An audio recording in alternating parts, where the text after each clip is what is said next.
Frank West is nothing short of a legend in the gaming space, more specifically in the zombie genre of video games. Dead Rising is an absolute classic that still holds up today, and despite some of the hate the remaster gets, I still think it's a good version of this game I love. And as someone who loves zombie media as a whole, it would stand to reason that I would also be a huge fan of Dying Light, since it is one of the best zombies games we've ever had. So naturally, there was only one conclusion I could come to. Could Kyle Crane survive the Willamette Mall? Yes. The answer is yes. The Dead Rising universe is not exactly all that apocalyptic or dangerous when it comes to its zombies specifically. In fact, the games themselves point this out. These zombies, they're annoying, sure, but they're easy to kill. Hell, kinda fun even. That's not to say the main characters of the Dead Rising series are slouches, because believe me, they are not. And you will get to see why as we get deeper into this topic. It does, however, mean that if you take other protagonists from way harsher worlds like Kyle Crane or Richtofen, it simply would not be all that fun of a hypothetical to explore, as the threats these characters deal with on a regular basis are miles above anything we've seen in the Dead Rising universe. I do, however, think there is a much more interesting hypothetical awaiting us if we take the before mentioned idea and reverse it. Instead of bringing Kyle Crane into the Willamette Mall, we take Frank West into the city of Haran and pit him against the Haran virus and its monstrosities to see if the hero of Willamette would be able to not just survive the city, but also get the scoop and expose the GRE for what it is and take it down. Let's set up the ground rules for this hypothetical. First off, I will only be using Dead Rising 1 Frank for this idea. That means no skills from off the record, Case West, or from his doppelganger Hank East. Also no combo weapons.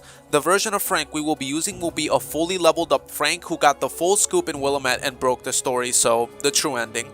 The reason as to why I'm going with this version of Frank is pretty simple. He's just my favorite, and also he's the version who I'm most familiar with in terms of moveset, and while he doesn't really change much in between games, I still feel like his Dead Rising 1 iteration is the most solid. There's also the argument that Dead Rising 1 Frank might be the strongest version of Frank, considering in every other entry he is not only older but usually just fatter. This doesn't count, this is not Frank West. The second rule is that we will not really be touching on story specific moments from the game and just dropping him into them, as this video is not really about fitting him into the story specifically. This video is more just pitting him against the enemies inside of the game and seeing how well he would fare against them. If you would like me to create a story around Frank West actually being in the Haran city during the events of the game and impacting the story as a what if, then let me know in the comments, and if enough of you are interested, then I will for sure make a video on that. The third and final rule is the same as the first one, but to the other side. We will only take into account the things we see in Dying Light 1 specifically, mainly because I feel like more people are familiarized with the specific threats in Dying Light 1, and also because it's the only game that has him. And that's all the rules. Without further ado, let's answer the question, could Frank West survive the Haran quarantine? Let's start off by listing some of Frank's capabilities. Frank, while not specifically trained in any martial arts as far as we know, does still possess several martial arts moves like the judo throw or the karate chop, the latter being able to slice through multiple zombie necks and limbs with practically no issue. This is impressive as hell considering the durability of the zombies in Dead Rising is pretty much the same of your average human. This would scale Frank's hand durability to at least this guy on TikTok, considering he can sever spines by just swiping his hand across them. Aside from that, Frank possesses multiple wrestling moves like the suplex, face crusher, or giant swing that show he is proficient in different hand-to-hand combat scenarios. His real skill, however, lies in his ability to make use of anything as a weapon. Benches, chairs, toy heads, skateboards, pies, or even lawnmowers. Frank can turn any random item laying around into a weapon of mass destruction. In-game, he is also shown to never really tire and excel in big crowd fights. Even if he is somehow forced to fight unarmed, he can still make use of his many crowd control skills, such as the before mentioned giant swing, or other skills like the jump kick, wall kick, or the double lariat to help him create some space whenever he might be getting cornered. His combat is not just limited to mindless zombies though, as he is shown to be able to contend with the United States Special Forces, presumably while being unarmed most of the time. This tells me that if he were to encounter human enemies like Rise's men or bandits, he could easily make quick work of them with his one-shot skills like somersault kick, which instantly decapitates anything it comes into contact with, or disembowel, which will instantly kill any enemy he can can get his hands on. Pay attention to the fact that Frank can also rip through Kevlar bulletproof vests with his bare hands just to get in your guts. Seriously, this guy is a fucking Viltrumite. While listing off all of these strengths might make you think that Frank West is a superhuman tank that could easily wipe the Dying Light verse, you would be wrong, because there is one weakness Frank does have which I think would really hinder him in this scenario. Now, to be clear, I don't think this is that much of a weakness, as in almost any other scenario I wouldn't count it as such, but considering the caliber of infected we're dealing with, it's definitely something that should be noted. And that something is Frank's agility. Frank is not exactly a speedster, he's definitely not slow, and hell, you could even say he's fast for his physical situation.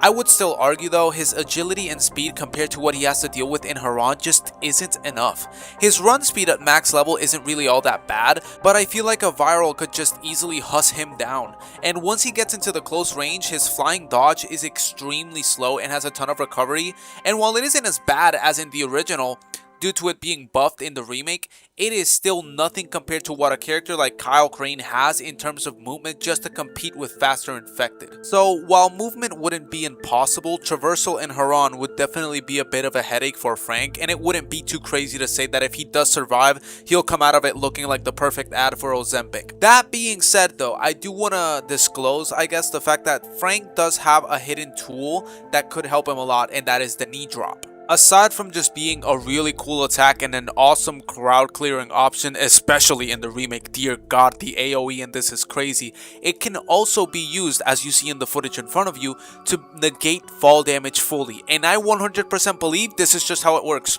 I think Frank could jump from the very tippy top of the tower and just use a knee drop and be perfectly fine. And you might say, oh Rez, that's not realistic. My guy, you are playing in the same franchise where you can drop from like thousands of feet in the air, land on the hood of a car, and be perfectly fine. I don't think they really care all that much about realism, my guy. When it comes to getting through crowds of zombies, he will have to rely on skills like jump kick and zombie ride to avoid attacks. And if he fails, he will have to fall back on his crowd control skills. There is also the matter of the zombie walk to discuss. In Dead Rising, the zombie walk skill is the last skill you acquire usually, and it allows you to just walk like a zombie, and it essentially works like camo. Now, would this work in the Dying Light universe? Fuck no! I just don't see why it would. Dying Light zombies are not portrayed as dumb as the Dead Rising ones, so I'm gonna go out on a limb and give Frank the zombie camouflage ability from Crane, since I feel like it's fair considering the fact that both of these skills serve the same purpose. So, taking into account everything I've just discussed, Frank really looks like a strong contender who specializes in big crowd fights, but definitely has the ability to handle one-on-one combat if he needs to. What he lacks in movement and agility, he makes up for in sheer strength, stamina, and durability. So how will he stack up against the enemies in Dying Light? Let's find out. First up is the most basic and common enemy in Dying Light, the Biter. Biters are your standard zombie from any zombie media. Slow, dumb, but can quickly get on you if you're not careful. They're the closest thing to what Frank faces in Dead Rising and will not prove that much of a challenge. The only real difference from the Dead Rising version is that these zombies are canonically more tanky than regular humans, so Frank definitely wouldn't be able to chop their heads off as easily, but I wouldn't see why he couldn't still do it with a little bit of effort. If he were to be grabbed, I don't think it would be an issue, as he can make use of power shove or judo throw to instantly get out of those situations like Crane would.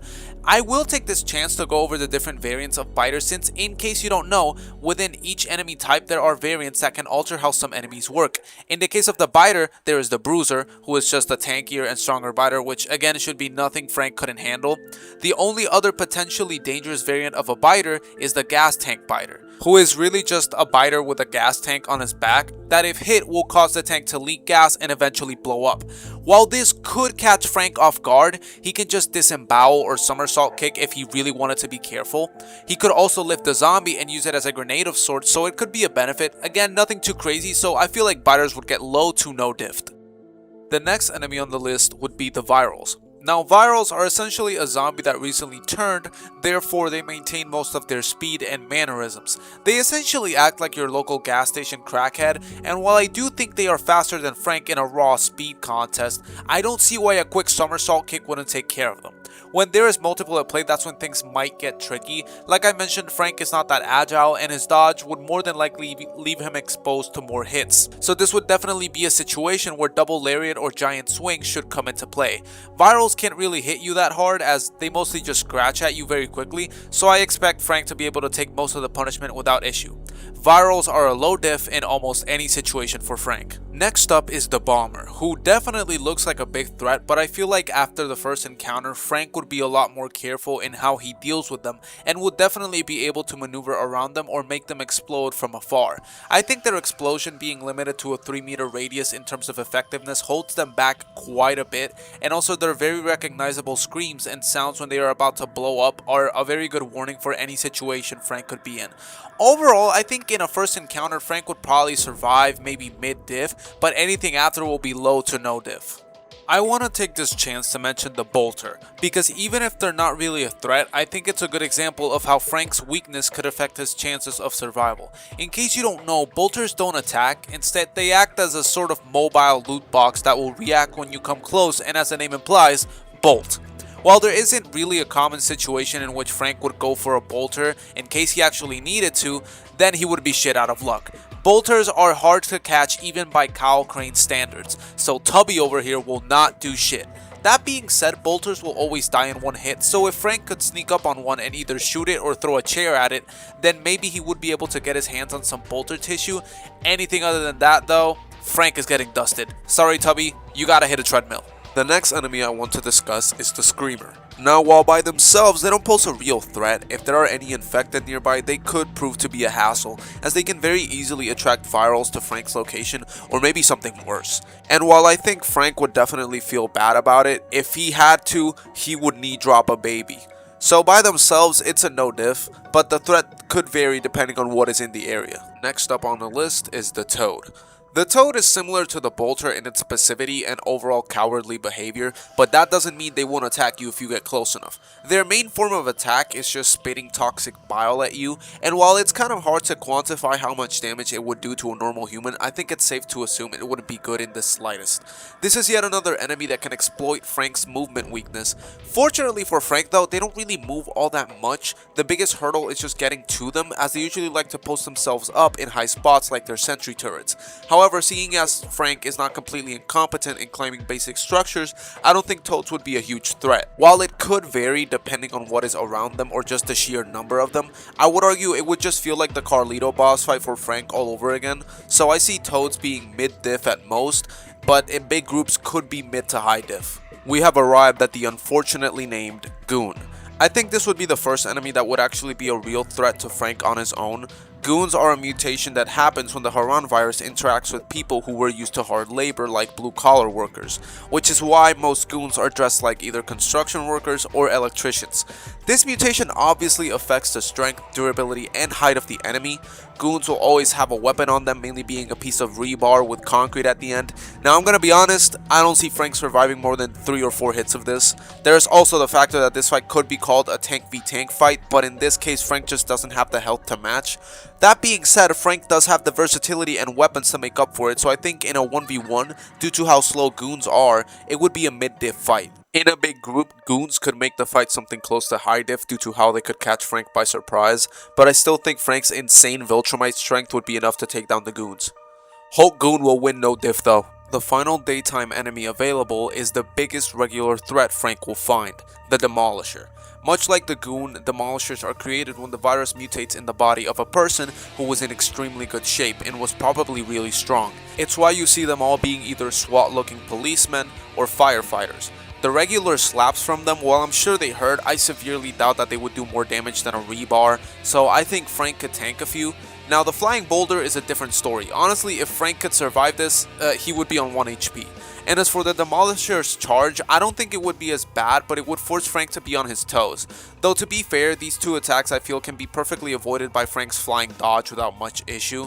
This matchup would be entirely predicated by how well Frank can move around, as I think the fact that the Demolishers can stun themselves with their own charge can be their demise. Remember how Frank can break through Kevlar with his bare hands? Yeah, I think all Frank needs is one stun to break the armor and another one to beat a Demolisher to a pulp. So weirdly enough, I see this as a mid to high diff fight in most scenarios. I think it would be slightly easier than the Goon fight, but Frank would really need to lock in. So far, I think Frank is able to run through the Dying Light gauntlet with mostly easy fights and the occasional threat, but unfortunately for him, his time is running out.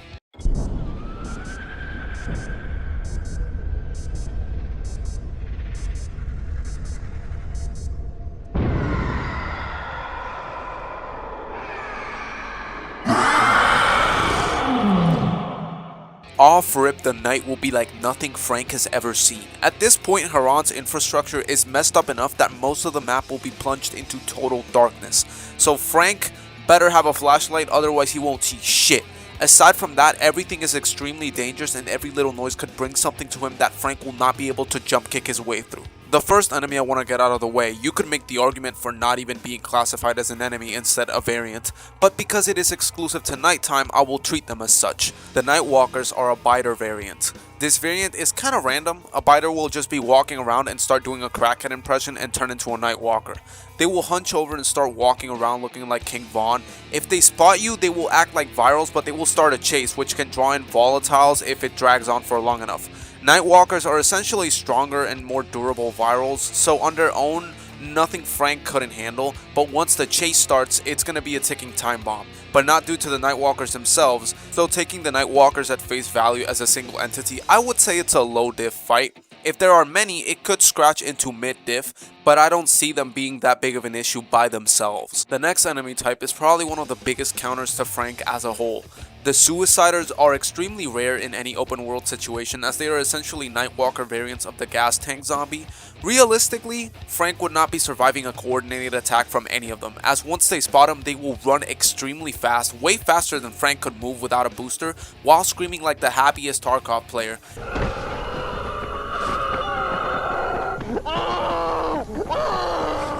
And the second they get close to you, they blow up. The best chance Frank has is identifying the screams and quickly shooting or forcing them to blow up at a safe distance. But if he shows up and summons a horde of them, or Frank is distracted, he is dead. No debate about it.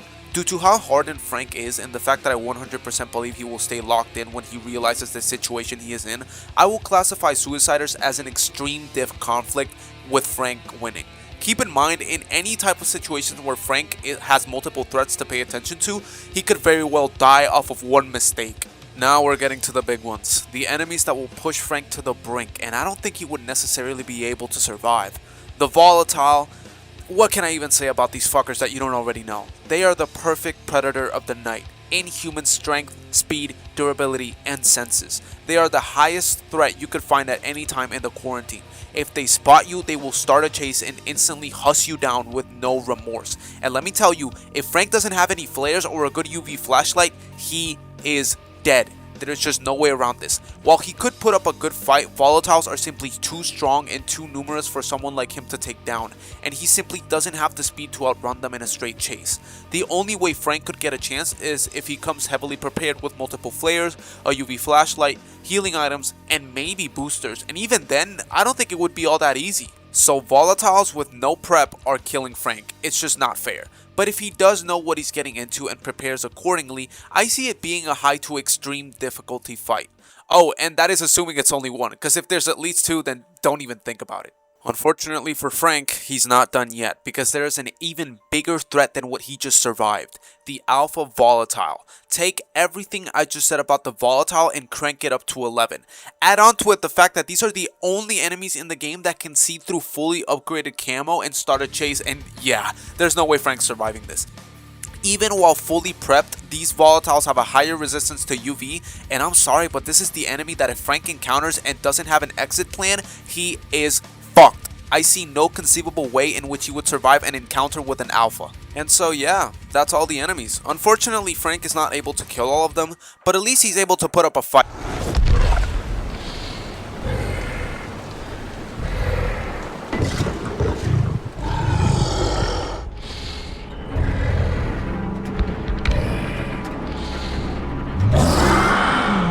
Remember just now when I said volatiles were the perfect predators of the night? Fuck all that. The Night Hunter is quite literally the strongest and fastest creature in the quarantine zone. The Night Hunter is the culmination of every mutation the Haran virus could possibly undergo.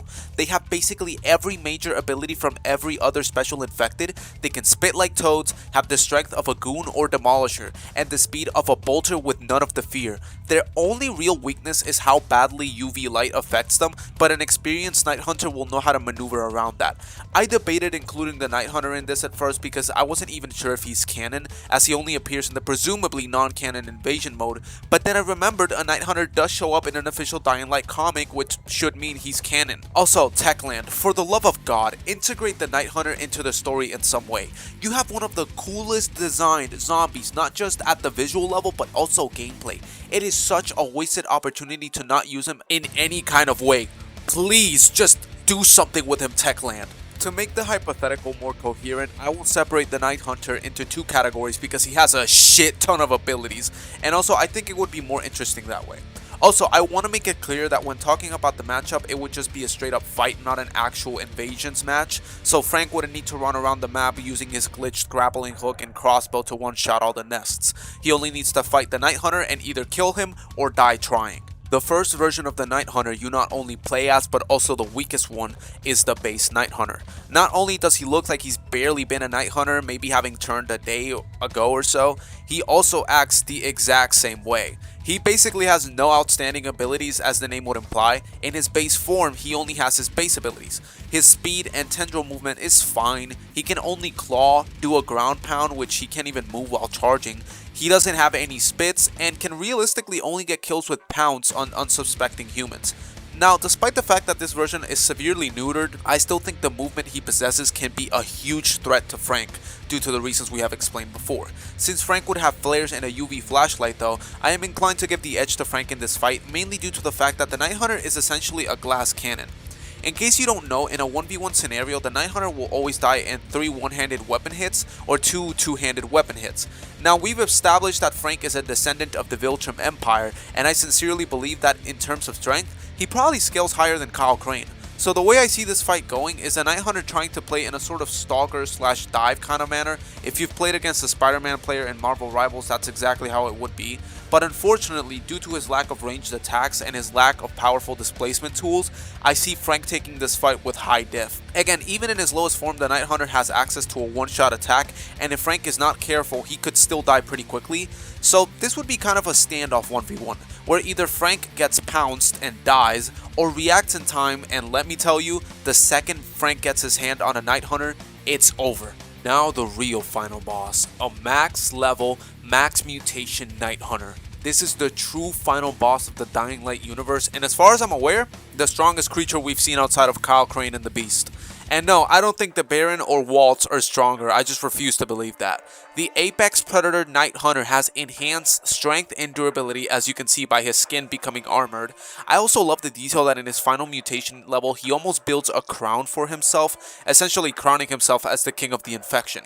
This version of the Night Hunter is almost 3 times as fast as the regular version. He has access to 4 different spits. First is the UV spits that disables any kind of UV lights outside of safe zones. Then there's the Horde Summoner, which will summon quite a few suiciders that will target whoever was hit with the spit and run at them for about 30 seconds. Next is the Concussive Spit, which will simply knock down whoever is hit for a small time. And finally, the Toxic Spit, which will coat a wide area full of highly corrosive acid that will burn you in seconds and lasts an extremely long time. This is the perfect tool for area denial. His physical attacks are also enhanced. His ground pound can now be done in the air, allows him to move while charging it, and can be also mixed with spits to coat the enemy in whatever effect he chooses. He also gains the ability to tackle, which allows the hunter to run at someone and use its momentum to send them flying. Keep in mind, if you are thrown into spikes or a high enough drop, you will instantly die. And while in game you can dodge this tackle by jumping over it, I just don't see Frank being able to do this consistently. Aside from those offensive abilities, he also gets some strong defensive tools. The first one is the UV block, which coats him in a shield for a few seconds that will not let his energy drain. Keep in mind, if he does try to pounce, the shield will instantly be brought down, which should be a good enough weakness for Frank to exploit. Aside from the shield, the Night Hunter has the UV heal, which will allow him to instantly crouch down, becoming invulnerable for a few seconds unless hit with an animation attack, but if he isn't interrupted, he will instantly regain all of his health and energy, being able to surprise anyone by pretending to retreat only to instantly jump back on them. Finally, it's worth keeping in mind that the hunter always has access to his howl, which will allow him to infinitely track his prey unless they use camouflage first. Now, I'm sorry to say this, but there's just no real way Frank can win this encounter. Well, it's definitely not an impossibility, and what I said before about the fact that if Frank gets his hands on the hunter, it's over still stands. The sheer amount of abilities and tools the Night Hunter gets at his disposal is more than enough to outmaneuver Frank and chip away at him until he dies. His lack of mobility is really gonna hurt him here, as without a grappling hook or quick climbing skills, he just won't be able to get away from a smart hunter that is strategically closing his options. If he gets hit with a horde spit and doesn't have any camo bottles, he is pretty much done for, as he for sure could not outrun them, and while he could definitely take a few ground pounds and tackles, the second he messes up and gets pounced, it'll be over for him. The only real chance he could have is playing it extremely safe and running for a safe zone, but I just don't see a world where he would be able to beat the Night Hunter in a straight up fight. I think the Night Hunter wins this matchup high to extreme diff, as Frank would definitely put up a huge fight. Now, if Frank and Kyle teamed up, that would be a whole different story, as I think they would both complement themselves perfectly, but that's not what the video is about, so I just won't touch on that. So yeah, I think Frank can clear most of the Dying Light universe, at least in the first game, and even then, the fights he doesn't necessarily win can still be survived if he's strategic enough. So what do you think? Do you agree with me? Do you disagree? Would you like me to explore the story of Dying Light with Frank in it? Anything you want to add, leave it in the comments. I read all of them, seriously. And yeah, listen, this video has been one of my biggest projects. This took me so fucking long, so much footage recording, so much editing. So if you enjoyed the video, if you at least found the idea interesting, I would you have no idea how much I would appreciate a like, subscribe if you enjoyed, and maybe you want to check out the rest of my content. Every single one of you who watched this video, thank you. I appreciate all of you taking the time out of your busy days to just watch the shit I put out. And hey, again, leave anything in the comments. I will read them and I will respond. So yeah, I hope you all have a good day, afternoon, night, whatever it is. Love you all. Bye.